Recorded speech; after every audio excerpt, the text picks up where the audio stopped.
Hey, welcome to How to and What's New with Bill Spend and Expense. Let's walk through how to add a bank account.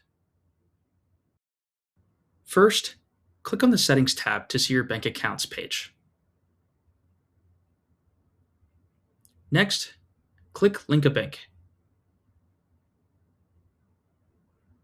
From here, click Continue.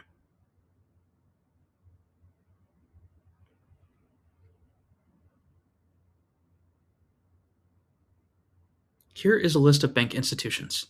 Search for and select your bank.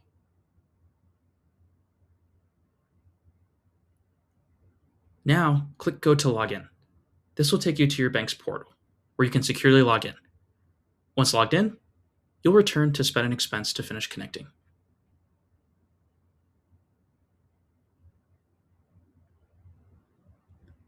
If you can't find your bank in this list of options, you can scroll down and click Link your bank manually. Here, you can input all your bank details.